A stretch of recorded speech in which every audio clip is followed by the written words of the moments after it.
Islam ya. Jadi ini adalah pelajaran terakhir. Berharap dari apa yang kita sudah jalani beberapa minggu ini, kita semakin bertumbuh di dalam mengasihi. Amin. Kita tahu kita semua datang dalam latar belakang yang berbeda. Korintus menjelaskan akan hal itu. Tentunya ada pengharapan sebagai manusia, tetapi kita harus lebih mengedepankan kasih di dalam mengubahkan, menumbuhkan, dan membangun kerajaan Tuhan. Amin semua. Dan sama-sama kita berdoa sebelum mendengarkan firman Tuhan. Tuhan Allah di sorga, Bapa yang baik, kami bangga, bersyukur memiliki Tuhan seperti Engkau, yang menjadi Bapa bagi kami, dan Kau telah menjadikan kami sebagai anak-anak, di mana Kau mau kami terus bertumbuh dan terus membangun kehidupan kami yang memiliki karakter seperti Engkau, mengasihi kami dengan kasih agape, kasih tanpa kondisi, kasih yang benar-benar penuh dengan pengorbanan tanpa batas, dan Engkau mengasihi kami dengan seluas-luasnya.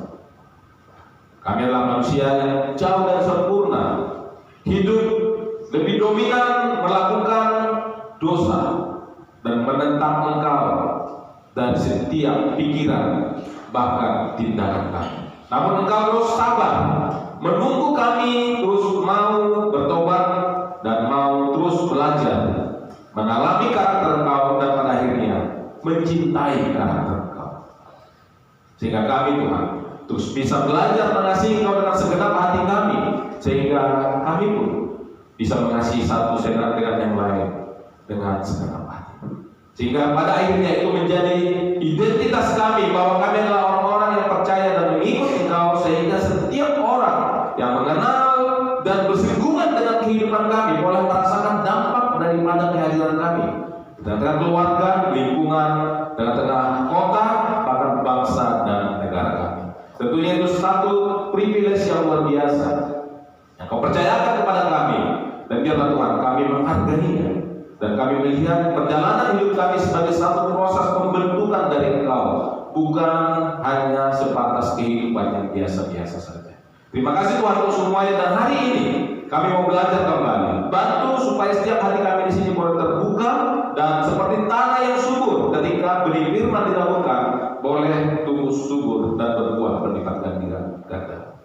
Berkati hamba-Mu supaya semuanya disempurnakan oleh Roh Kudus, supaya semua hanya kehendak dan kebenaran-Mu saja disampaikan kepada kami semua. Dalam nama Yesus kami berdoa kepada-Mu.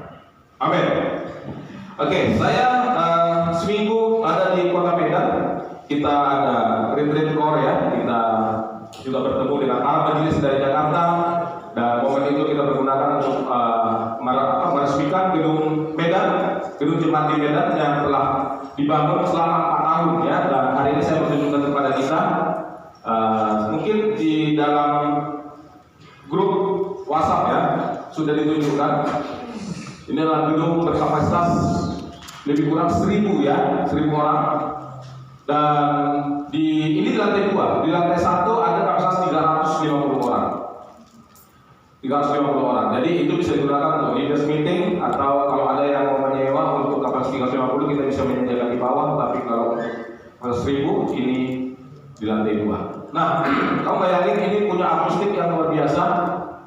Gedung begitu besar, sound system begitu hebat, tetapi tidak terdengar suara keluar. Jadi akustiknya sangat dibuat dengan baik, sehingga penduduk di sekitar gedung kita tidak merasa terganggu.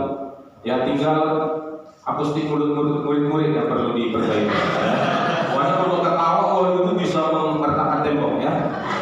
Kita seperti bangsa Israel yang mengelilingi kota Jeriko, kalau membutuhkan gedung bisa ya.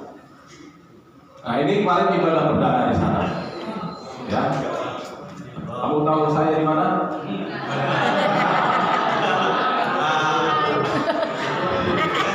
Saya tahu persis saya di mana ya. Jadi di atas ini nanti kedepannya kalau kurang akan dibuat meja ini, strukturnya sudah dipersiapkan. Dan di sini ini tidak kelihatan ya.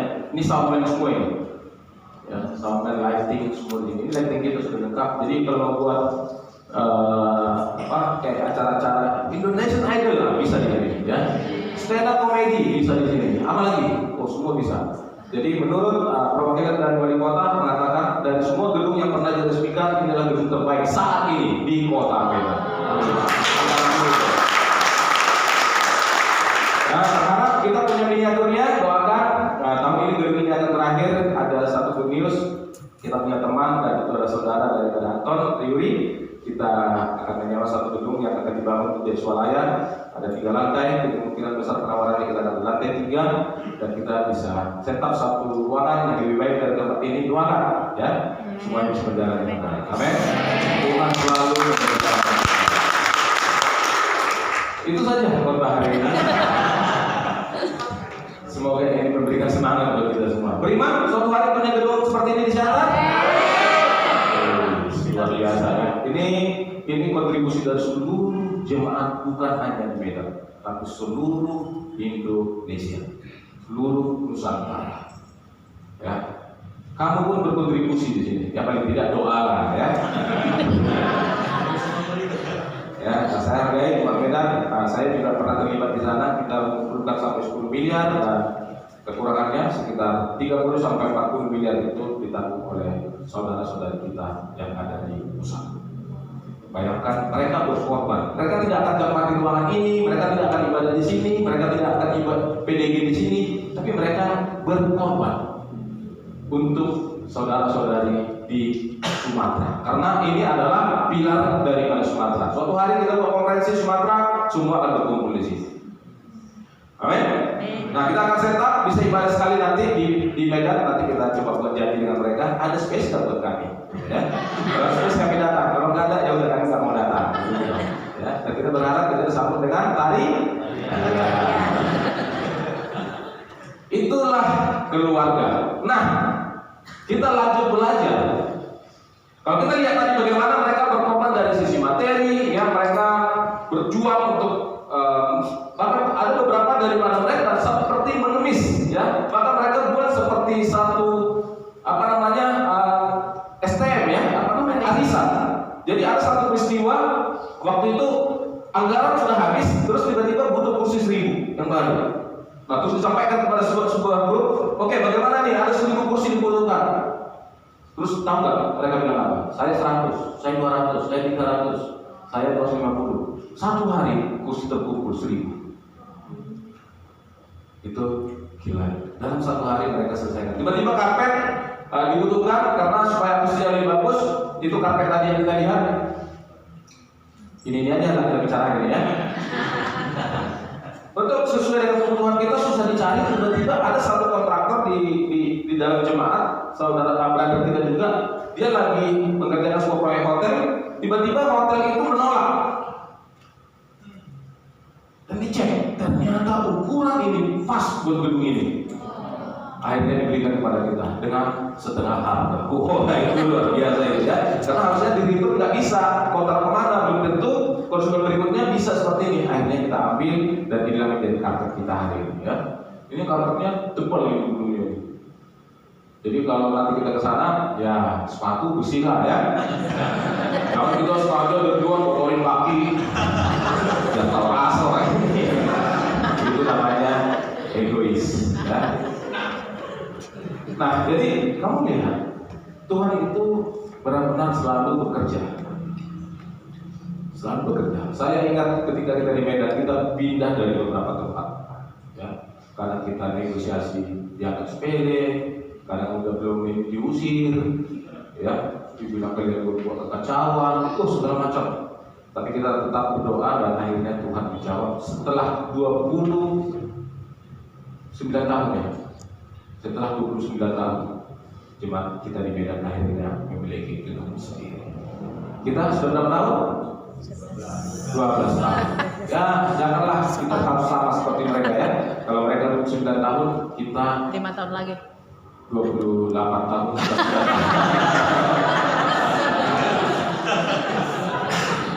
Ya, berharap 5 tahun ke depan ketika kita pindah dari sini kita akan sewa tempat yang seperti saya sampaikan tadi. Berarti 2023 tambah 5 tahun atau dimulai dari 2024 ke 5 tahun berikutnya 2009 paling lama 2030 kita bisa memiliki gedung sendiri. Amin. Siapa yang bertanggung jawab? Kita.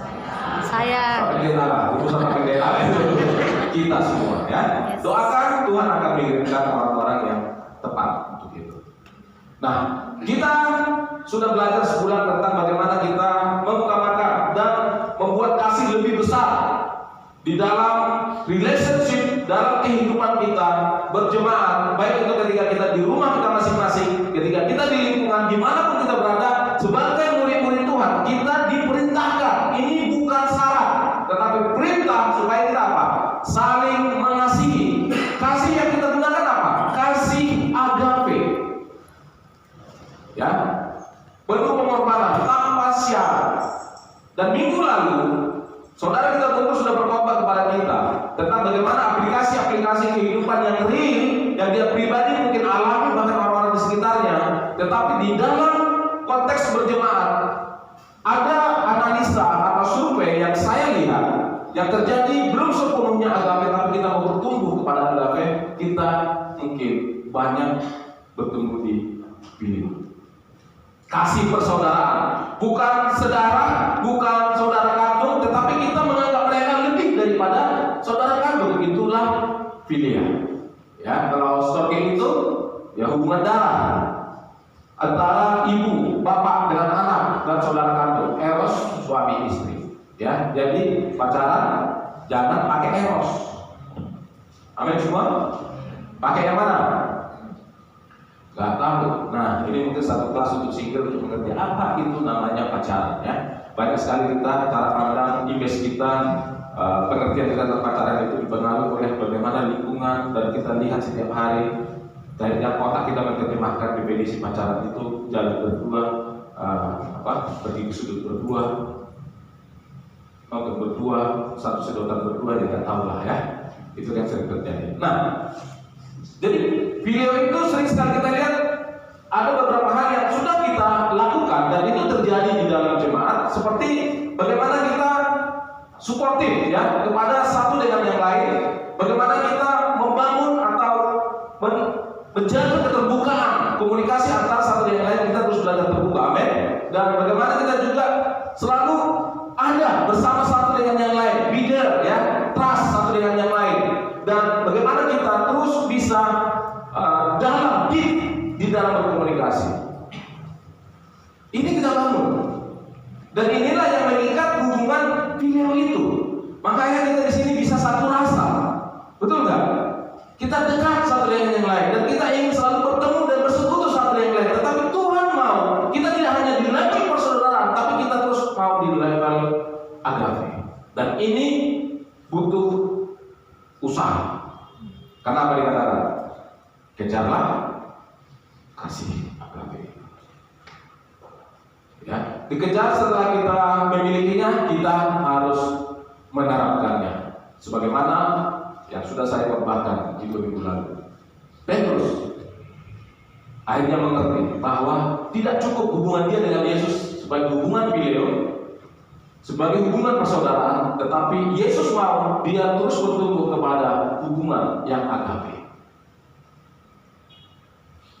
Nah, ketika dia bertumbuh ke hubungan yang agape, itu yang membuat Petrus yang sebelumnya seorang yang kasar, lebih dulu bertindak daripada berpikir, ya sepanggal, macam-macam. Bayangkan seorang yang latar belakang nelayan, tidak pernah dididik cara berkomunikasi, dan relationship dia dengan orang tidak pernah dia mengerti bagaimana yang wise. Berubah ketika dia mengerti bagaimana atau seperti apa kasih yang harus dia punya sesungguhnya. Jadi hidup kita itu terlihat berbeda ketika juga sesuatu yang kita mengerti tentang apa yang harus kita miliki sebagai orang Kristen itu sangat mempengaruhi seluruh kehidupan kita. Tentang kasih, kalau kita tidak mengerti tentang kasih yang sesungguhnya yang harus kita punya, kita akan terus menjadi pribadi yang dangkal. Kalau kita mengatakan dengan level dipilih yang kita sudah mengatakan kita sudah mengasihi, nah ini kan orang yang tidak mengenal Yesus pun bisa. Contoh kita bicara tadi tentang berkorban, mereka menyumbang. Apakah itu sudah wujud daripada kasih? Saya nggak tahu. Saya harus cek kepada satu pribadi di sana. Apakah itu sebatas dia mengerti tentang berdonasi? Kalau saya berdonasi, saya akan diberkati Tuhan. Saya nggak tahu. Apakah masing-masing mereka punya pemikiran yang berbeda tentang apa yang mereka lakukan itu?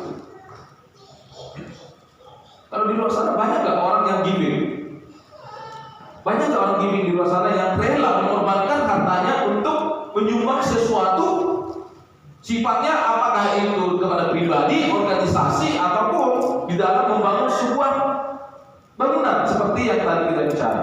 Banyak nggak di luar sana? Banyak. Apa bedanya dia dengan kamu?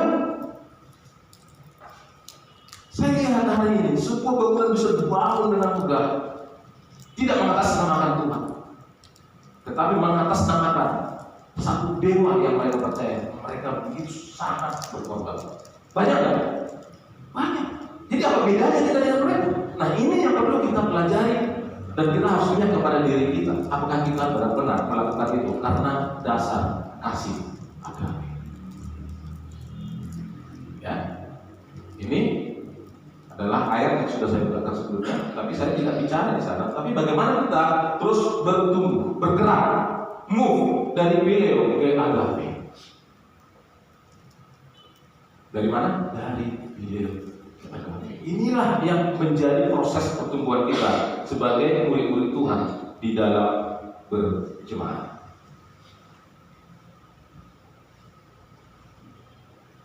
Nah, ini kemarin contohnya. Jadi agape relationship yang mau diminta Tuhan kepada kita lewat buku Yohanes, surat Yohanes. Dikatakan apa? Kita diberikan satu perintah yang baru untuk apa? Mengasihi, mengagape satu dengan yang lain. Sebagaimana Allah itu mengagape kita, dan kita pun harus mengagape satu dengan yang lain. Supaya apa? Kita dikenal dari agape ini. Itulah maksud daripada ayat ini. Jadi bukan hanya dikenal level wah ini cuma itu akrab ya, dekat ya. Jangan bangga dulu. Kita harus cek dulu lebih dalam. Apakah kita hari ini masih sama dengan organisasi lain yang mereka juga sedang membangun hubungan yang begitu dekat, begitu dalam? Kita tidak mau hidup kita sama seperti mereka. Dan kita mau relationship yang dibangun. Definisi daripada agape itu adalah godly relationship.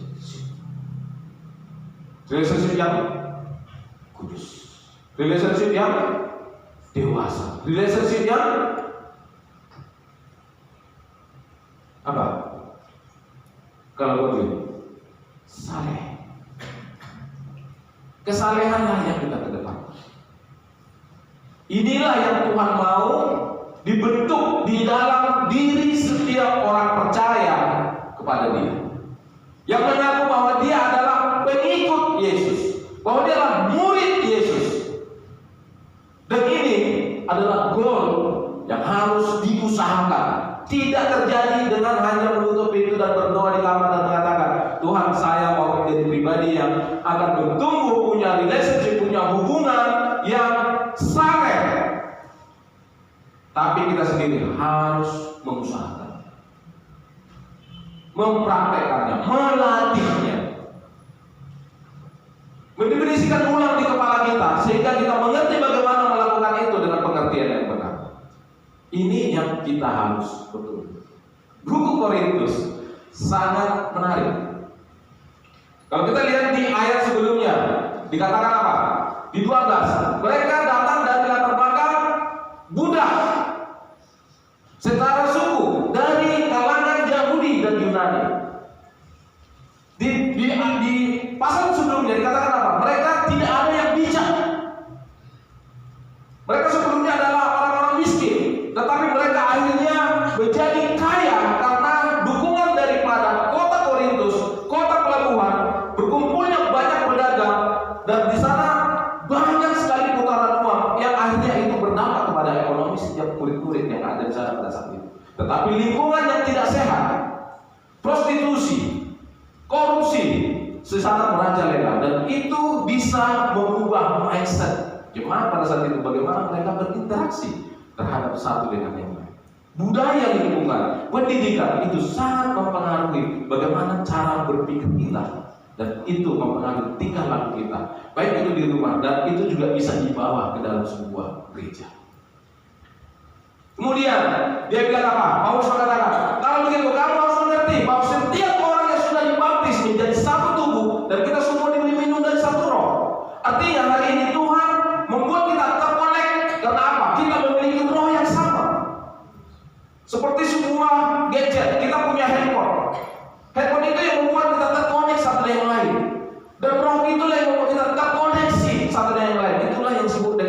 di sini godly relationship. Karena tubuh juga tidak terdiri dari satu anggota, tetapi atas banyak anggota. Ada kata kami berkata, karena aku bukan tangan, aku tidak termasuk tubuh.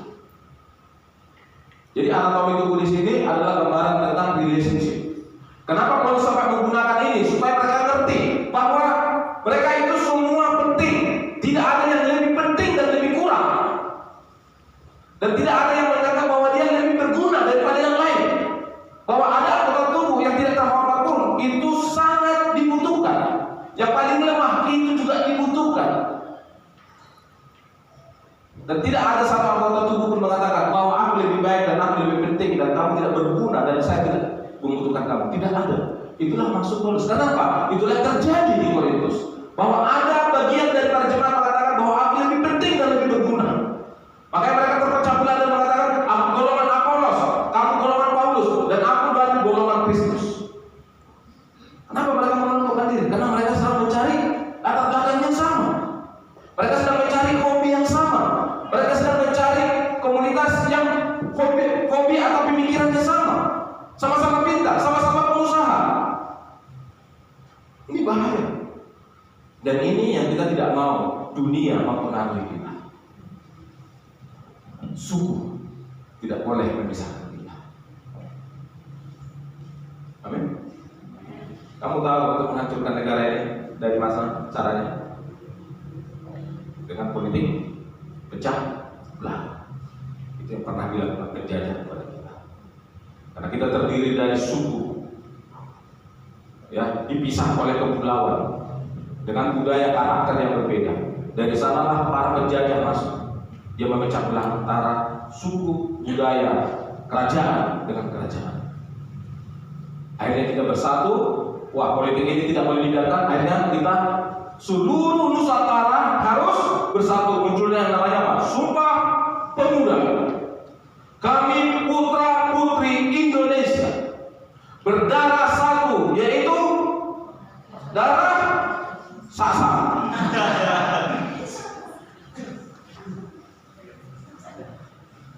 Berbahasa satu, yaitu bahasa Indonesia. Kamu bayangkan, ketika persatuan itu dibuat, disitulah kemenangan terjadi. Jadi kita pun di sini kalau kita bersatu, ada banyak hal besar yang bisa terjadi. Tapi kalau kita terpecah, pekerjaan yang ringan pun menjadi berat. Yang tidak perlu jadi masalah pun jadi masalah. Itu yang terjadi di sini. Banyak karunia berbahasa roh, karunia bernubuat, karunia ini, karunia ini. Tapi terpecah belah, kacau nih.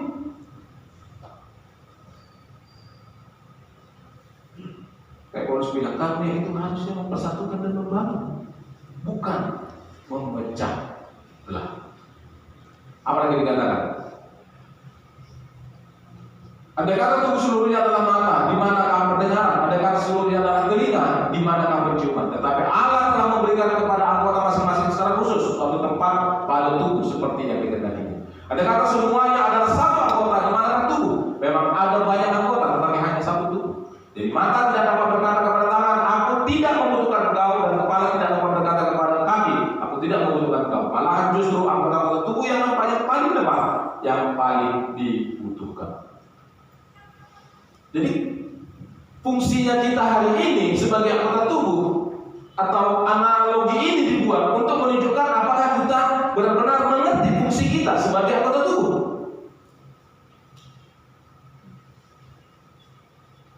Kalau kita lihat kiri kanan, coba lihat kiri kanan muka belakang, ya. Coba definisikan. Waktu kamu lihat kiri kanan muka belakang, siapa yang lebih baik, dia atau kamu?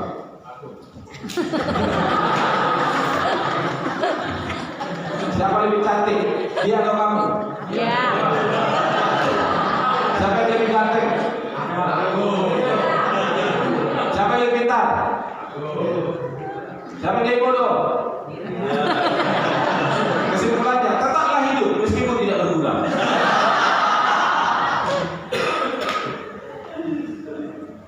Maksud saya, ketika kita bicara tentang kasih,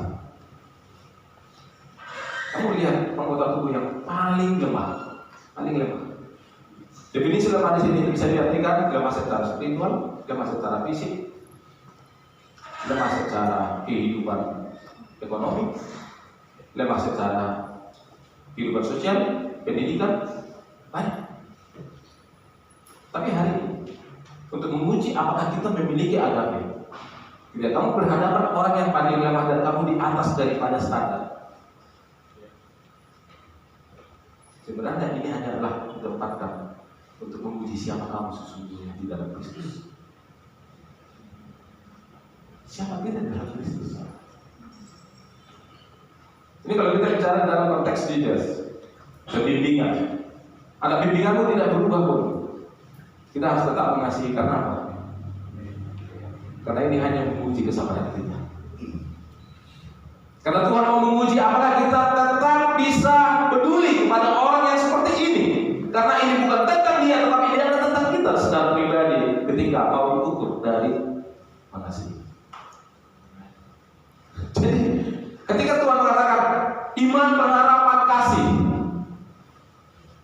jangan lihat kepada siapa yang sedang kamu kasih, tapi bagaimana kamu mengasihi orang-orang yang tidak layak untuk dikasih, bahkan sulit untuk dikasih. Itulah Yesus. Siapa kita sehingga Yesus harus mati sebagai Tuhan yang kudus dan kita adalah orang-orang berdosa? Kenapa dia harus membuang egonya? Dia harus menyangkal dirinya. Dia harus menghilangkan ketuhanannya demi kita orang-orang yang tidak berdosa. Dan ini yang dimaksud dengan kita hari ini harus memiliki perasaan dan pikiran yang sama seperti Kristus di dalam konteks mengasihi. Ini hanya menguji kita. Banyak nggak yang menyebalkan? Satunya yang lain di sini. Banyak keturunan Isabel.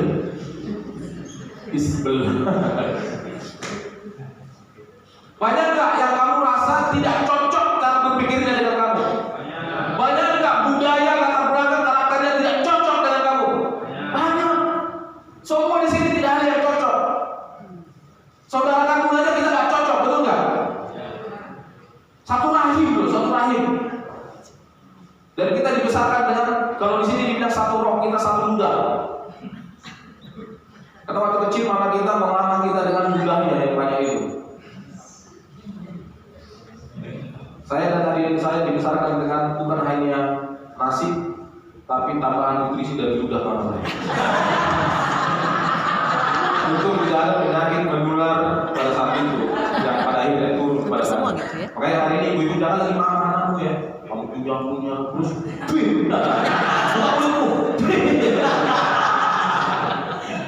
dulu mama kita kan susah, gelaga, ya nggak mungkin dia bawa apa? Saringan. Blender di ladang mana ada? Kalau kehidupan kerbo itu lah. Ada praktis. Suamilah di mana? Anak tiga satu depan di belakang satu ditutup, satu minta jajan uang nggak ada. Karena sakit emosi pada suami, anak minta jajan saya emosi. Sampai di ladang di mana? Dipunya-punya dulu nasinya. Nasinya nggak cukup, sebenarnya dia mengapa? Dia tergoda mau apa telan, tapi dia lihat anaknya masih kurang, dia tambahin lah dengan ludahnya.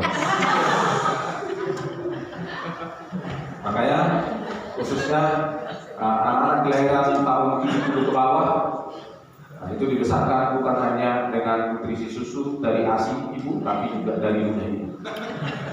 Ada yang mengalami? Banyak ya. Si Daud pernah ini. Kan siapa masih menang dia waktu itu? Tolong dibimbing ini. Enggak tahu, kamu jangan mempermalukan mama. Cuma sekali kok waktu itu. Sekali seminggu.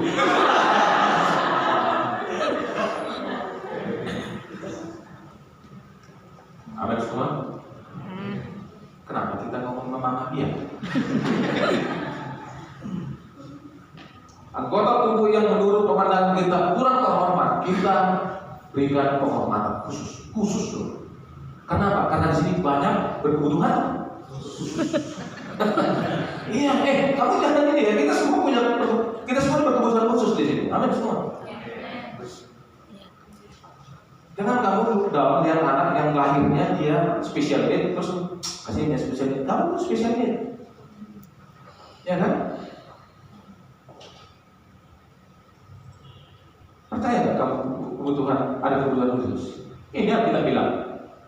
Dan terhadap anggota-anggota kita yang tidak elok, kita berikan perhatian khusus. Hal itu tidak dibutuhkan oleh anggota kita yang elok. Alat menyusun tubuh kita begitu rupa sehingga kepada anggota-anggota yang tidak mulia diberikan penghormatan khusus. Anggota tubuh yang paling memalukan apa? Saya tahu semua pikiran kamu apa. Yang bahasanya sering digunakan secara awam, kemaluan. Ini bukan dosa ya, ini anatomi tubuh. Jadi kalau kita di sini mengatakan anggota tubuh kemaluan itu dosa, ya salah kamu. Berarti Tuhan berdosa loh menciptakan itu buat kamu. Tapi karena kamu tahu bahwa secara awam dikatakan itu adalah kemaluan, ada di sini data di gereja. Kamu tidak menutup auratmu, ada. Kenapa kamu hormati itu secara khusus? Dan untuk single tips dan harus, saya mau kasih tahu, jangan sembarangan anggota tubuhmu yang kita anggap secara awam itu adalah bagian yang kamu harus hormati, yang disebut dengan kemaluan. Untuk perempuan payudara, maaf saya bicara ini, untuk perempuan ada vagina, ada penis, tidak boleh sembarangan orang sentuh dan lihat. Saya bilang, waktu kamu pacaran, itu adalah private, tidak ada yang boleh sentuh. Anak saya dari kecil saya bilang, tidak ada yang boleh sentuh.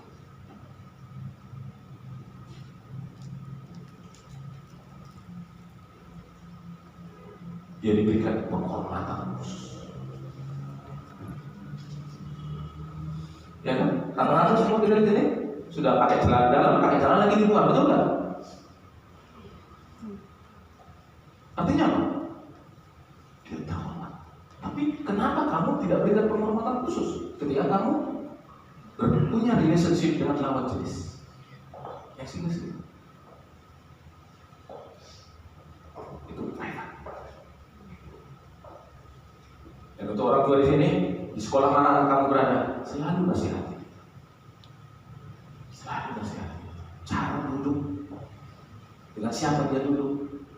Itu di Transjakarta itu kan sampai dibuat apa namanya, dipisah antara koridor laki-laki dengan perempuan karena banyak peristiwa seorang perempuan di abuse secara seksual.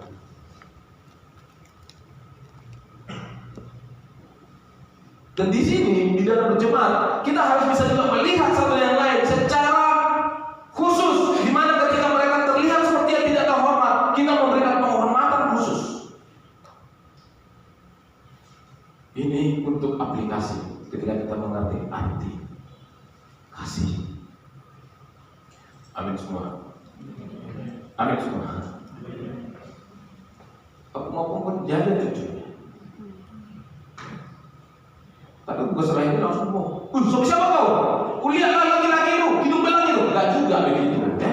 Biarkan mereka menjalani hidupnya, tapi kita bekali mereka bagaimana mereka menjaga dirinya. Saya tidak mau mengajari kita sini menjadi controlling, bahkan over control. Bukan begitu juga parenting yang sehat. Anak saya selalu saya bilang silakan, tetapi ini boundaries supaya anak kita bertumbuh dewasa. Bahkan mengenali bahaya di sekitar, tetapi mereka juga bisa mengatasi bahaya. Amin semua. Ngomong ini saya mau keringatan ya. Kalau ini dibuat lebih dingin lagi ya.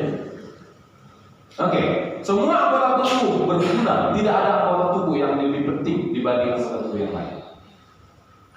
Jangan menganggap diri kita lebih rendah dibanding yang lain. Itu juga sebaliknya, menganggap diri kita lebih terhormat dibanding yang lain. Ini mungkin kalau didefinisikan tentang self esteem, harga diri.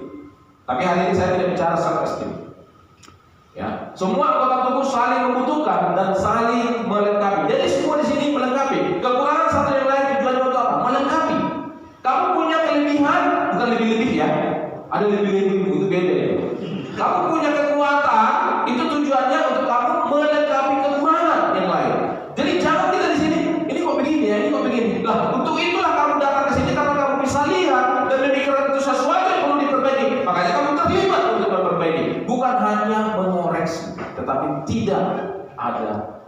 koneksi. Amin semua? Jadi kita semua di sini bekerja sama. Nah, Paulus sendiri di 1 Korintus 9 berkata, bagi semua orang aku telah menjadi segala-galanya, supaya aku sedapat mungkin menangkan beberapa orang dari antara mereka. Segala sesuatu ini aku lakukan karena Injil, supaya aku mendapat bagian di dalamnya.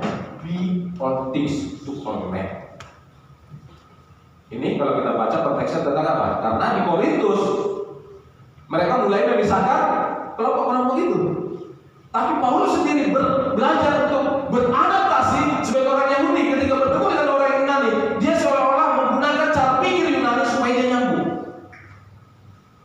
Ketika dia bertemu dengan orang yang tidak berpendidikan, dia juga tidak harus menggunakan bahasa-bahasa yang tinggi supaya dia terlihat lebih pintar daripada orang yang tidak berpendidikan itu. Tapi dia beradaptasi, menempatkan dirinya dengan menggunakan bahasa yang bisa dimengerti oleh orang-orang yang tidak berpendidikan itu. Begitulah cara dia supaya dia menjadi all things to all men. Gak perlu kita di sini mau membuktikan diri bahwa kita lebih pintar sehingga kita menggunakan bahasa-bahasa asing.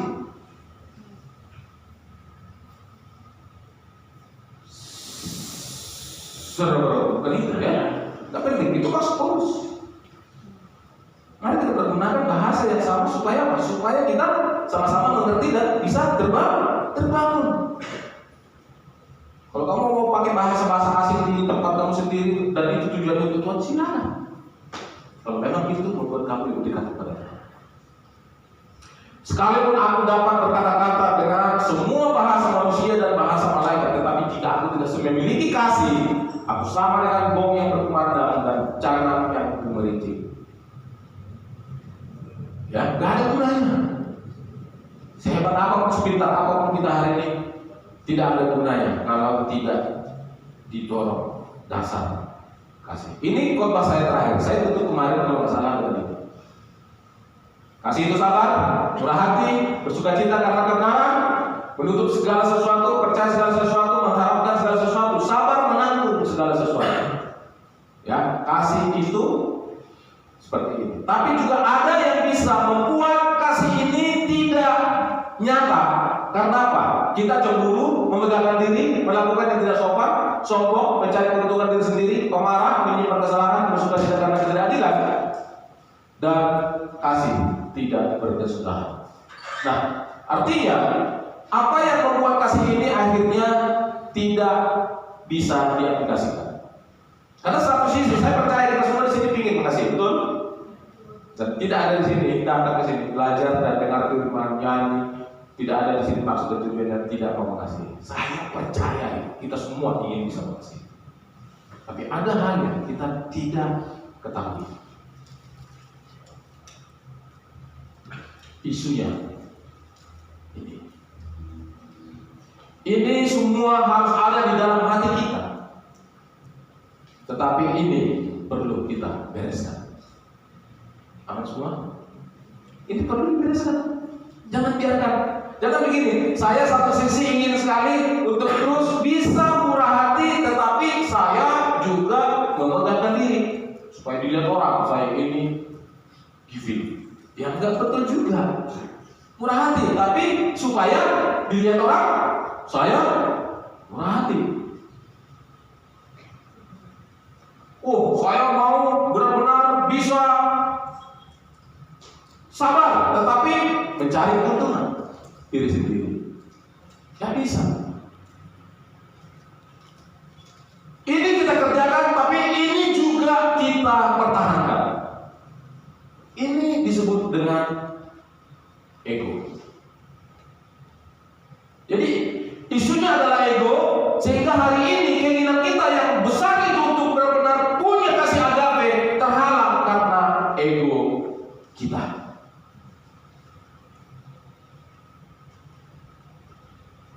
Sigmund Freud mengatakan apa? Seorang psikolog kenamaan, dia mengatakan begini.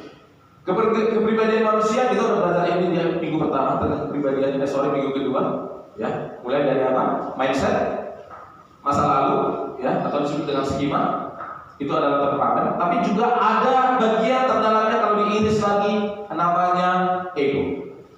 Nah, ada 3 komponen tentang ego: ID, ego, dan superego. Kita bicara egonya, basicnya dulu. Dikatakan apa? Ego bagian dari identitas yang dibangun oleh seseorang. Jadi kita sendiri yang membangun identitas ini dengan disebut ego, ya. Semua keyakinan yang seseorang pegang teguh seputar prinsip, aspek kepribadian, bakat hingga keterampilan atau kemampuan turut membangun ego. Jadi lihat ini. Jadi kadang-kadang di sini kita punya karunia-karunia, kita punya talenta-talenta, kita punya yang kita miliki hari ini yang disebut sebagai potensi, itu juga bisa membentuk ego. Ini kalau nggak dingin ya, saya pinjam materi saya setelah di sini. Terus dikatakan apa? Ego seringkali dikaitkan dengan rasa percaya diri atau harga diri. Inilah yang saya sebut tadi self esteem. Jadi self esteem dengan ego ini beda-beda tipis, ya. 11-12 ini. Ego adalah bagian diri yang bertujuan untuk mencari persetujuan dari orang lain, pengakuan maksudnya. Ya kan? Kita senang kan diakui kan? Senang nggak kita diakui? Sini aja dekat. Rata-rata saya pribadi pun butuh pengakuan. Dan saya yakin kita semua di sini punya masalah di bagian ini. Jadi kita harus aware bahwa hari ini apa yang membentuk kita secara pribadi itu bisa menghalangi kasih. Itu bisa menghalangi kita mengagape satu dengan yang lain. Itulah ego. Ya. Jadi ini survei. Ya, kita survei dulu ya. Kalau ada catatannya coba dicatat. Menentukan apakah ego kita sedang bermain ya. Misalnya, tanyakan salah satu dari dua hal berikut. Apakah saya merasa lebih unggul dari orang lain? Ini saya tanya tadi di awal kan. Sering nggak? Atau sedang ada relationship, ada hubungan atau kita berinteraksi? Adakah muncul di dalam pikiran Anda mengatakan saya lebih unggul dari dia, saya lebih baik dari dia, saya lebih ganteng dari dia, saya lebih cakep dari dia, saya lebih pintar dari dia? Adakah? Jawab. Apakah saya merasa minder terhadap orang lain? Ini lawannya. Apakah saya tidak lebih baik dari dia? Apakah yang muncul pikiran? Saya tidak lebih baik dari kamu. Kamu lebih baik dari saya. Jika Anda menjawab ya untuk salah satu dari pertanyaan, maka kemungkinan ego Anda sedang mengambil alih kira-kira. Jadi hati-hati. Kadang-kadang kita bisa berpikir, enggak lah, aku tidak lebih baik dari kamu. Kesan mau kita rendah hati, tetapi kita lupa bahwa sebenarnya ada ego yang bermain di kepala kita. Jadi kita ini sebagai seorang Kristen ini harus benar-benar punya self awareness yang tinggi, amin. Punya kesadaran yang tinggi terhadap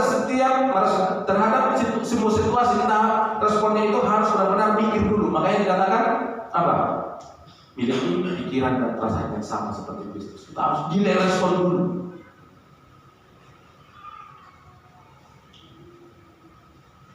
Apa semua? Jangan cepat bertindak sebelum kita berpikir. Pikirannya apa? Lihat dulu. Dia lebih baik dari saya. Tidak ada. Tadi dikatakan apa? 1 Korintus 12. Saya hari ini kurang baik pun dari dia dari sisi A, tetapi saya dibutuhkan oleh dia. Hari ini kamu tidak lebih baik dari saya, tapi saya pun membutuhkan kamu. Untuk apa? Untuk hal-hal yang sedang Tuhan uji di dalam diri saya. Untuk saya lebih sabar kepada kamu. Untuk saya harus menjadi orang yang juga rendah hati kepada orang yang seperti kamu. Ini harus benar-benar bisa mengisi kepala kita. Amin semua. Jadi ego itu memblok agape. Apa memblok? Membatasi. Membuat ini tidak bisa diwujudkan dalam kehidupan sehari-hari.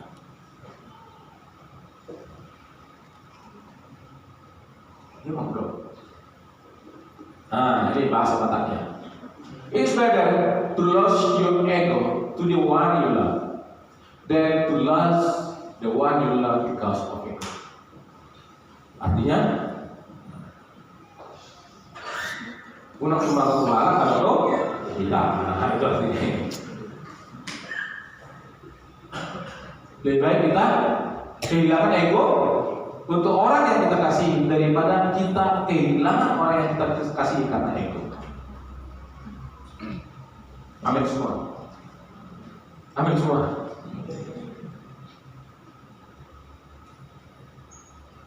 Yang membuat pertengkaran suami istri itu ego. Amin. Waktu pacaran nggak ada ego. Ya kan? Kenapa? Waktu pacaran semua indah. Ya kan? Mau makan di mana, say? Setelah menikah, kok makan aja, say?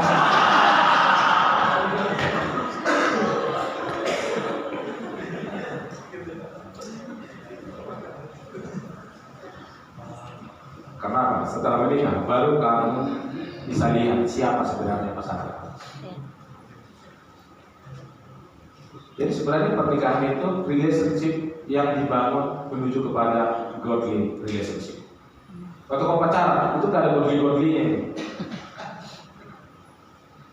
Tapi diharapkan untuk orang yang mengerti di sini, yang kamu steady di sini, kamu dibimbing mengarah kepada relationship yang godly.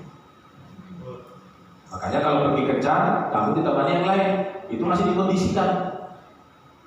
Ada sapa kiri kanan muka belakang. Kalau kamu berdua, kamu godly nggak?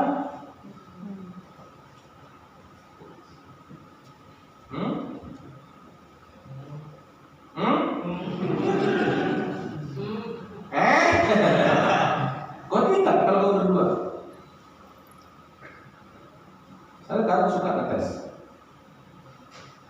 Loh, kok udah kelihatan berdua? Loh, kan berdua gak ada teman? Ya gak apa-apa.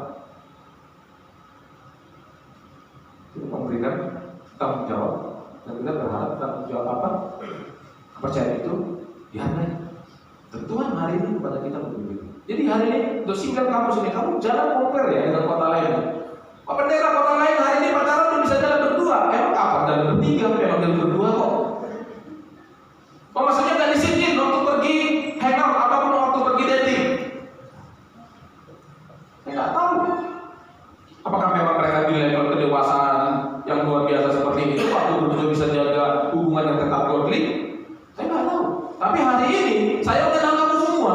Saya belum percaya, bukan tidak percaya. Saya belum percaya kalau kamu berdua dengan jangka waktu yang lama untuk kamu bisa tetap godly. Karena apa? Saya pribadi pun tidak godly kalau berdua dengan wanita lain. Paham semua? Makanya Paulus mengatakan kepada Korintus, jangan ada yang menganggap dirinya kuat. Siapa yang menganggap dirinya kuat, itulah yang pertama kali orang yang akan jatuh. Salah satu support system di sini apa? Kita dikondisikan ada satu yang lain yang bisa menjaga dan mengawasi. Dan nggak bebas di gereja ini. Boleh kok bebas. Boleh bebas.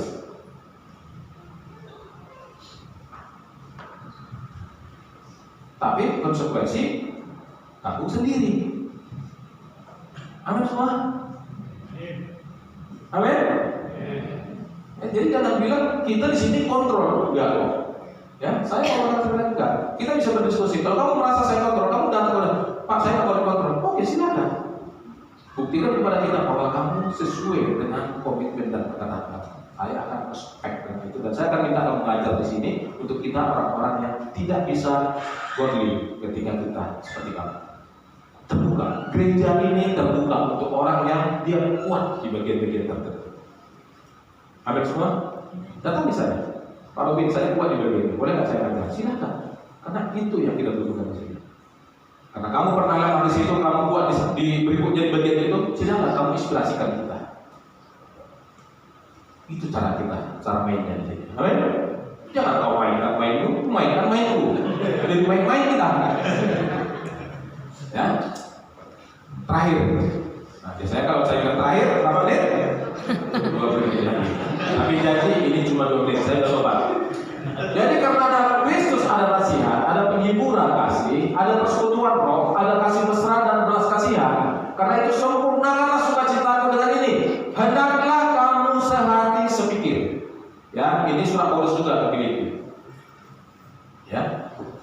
Dalam satu kasih, satu jiwa, satu tujuan, dengan tidak mencari kepentingan sendiri atau puji-pujian yang sia-sia. Sebaliknya hendaklah dengan rendah hati yang seorang menganggap yang lain lebih utama daripada dirinya sendiri. Dan janganlah tiap-tiap orang hanya memperhatikan kepentingannya sendiri, tetapi kepentingan orang lain juga. Hendaklah kamu dalam hidupmu bersama menaruh pikiran dan perasaan yang terdapat juga dalam Kristus Yesus.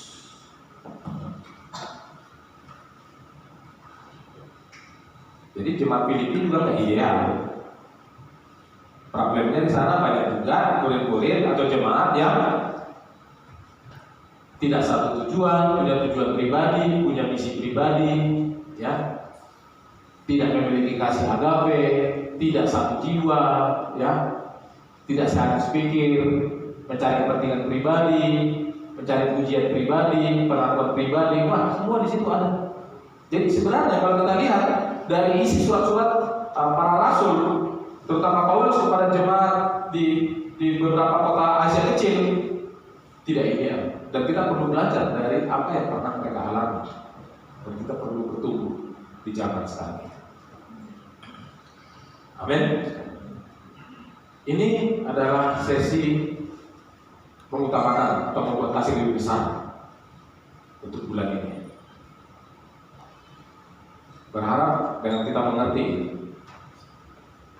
dampaknya di dalam kehidupan kita berjemaat, tidak terlalu banyak hal-hal yang perlu dibereskan, karena kita mengerti bukan ekspektasi yang kita kedepankan, tetapi kasih.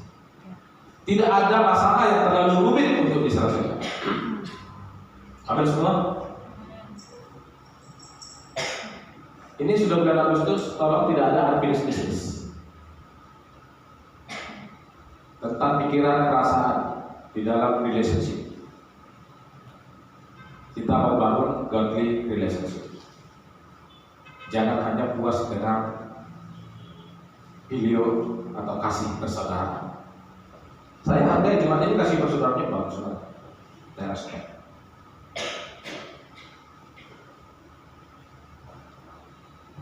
Tapi kita bereskan semua. Amin. Supaya apa? Supaya kita dikenal sebagai murid-murid Yesus. Itu saja, semoga membantu. Tuhan dimuliakan. Mari kita berdoa. Tuhan, terima kasih Bapak untuk setiap firman yang boleh kami dengarkan dan belajar sama-sama pada pagi hari. Kami diingatkan kembali Bapak bahwa kasih yang telah diajarkan kepada kami itu bisa sulit untuk kami terapkan karena ada bagian dari pribadi kami, yaitu ego, yang menghalangi semuanya. Bantu kami supaya kami bisa mengajak satu dan lain untuk kami bisa melihat kepada hati dan diri kami, supaya kami juga terbuka untuk orang lain bisa melihat siapa kami, Tuhan. Supaya kami tidak puas dengan apa yang sudah kami miliki hari ini. Supaya kami tidak puas dengan keadaan kami hari ini, Bapak. Kami terbuka dengan feedback, kami terbuka dengan masukan, dan kami benar-benar bisa bertumbuh bersama-sama, sehati sepikir, satu kasih, satu jiwa, satu tujuan untuk memuliakan nama Engkau.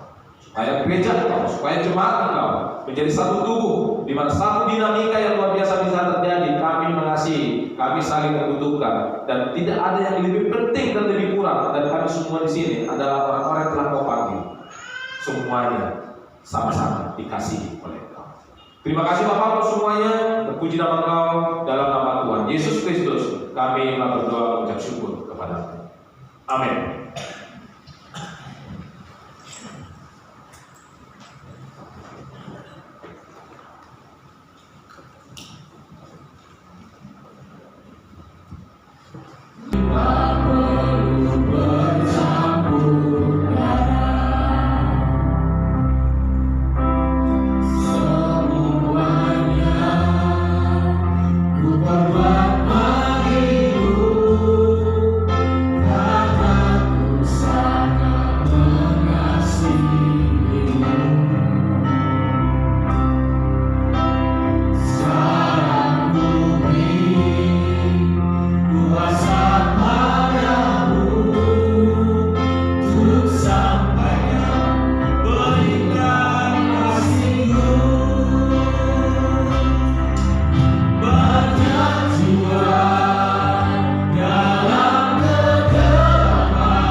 Kita bisa tanyakan kepada diri kita, di mana kita sekarang, apakah kita mengasihi Tuhan lebih daripada segalanya. Ibadah kita akan terus berlanjut sampai kita mempersiapkan persembahan kepada Tuhan. Saya akan bacakan pengumuman kita pada pagi hari ini. Kita akan mengadakan KDG, kumpul dalam grup masing-masing. Setelah ibadah ini kita bisa menjumpai koordinator KDG kita untuk kita bisa menentukan waktu dan tempatnya. Sebentar kita akan memberikan persembahan. Mari kita satukan hati kita bersatu dalam doa.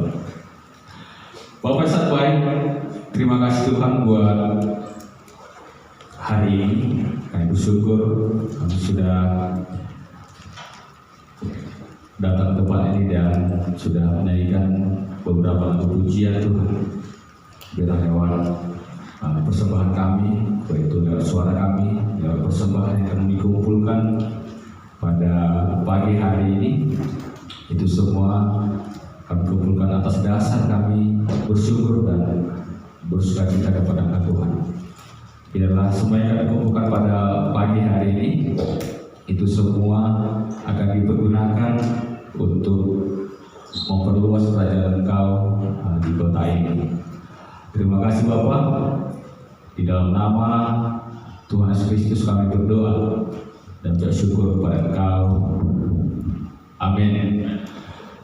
Sambil kita membawa persembahan kepada Tuhan, anak-anak dan adik-adik kita akan membawakan sebuah lagu untuk jadi Tuhan. Amin. Amin.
Mari kita Siapa berdiri ini? untuk menutupi ibadah kita.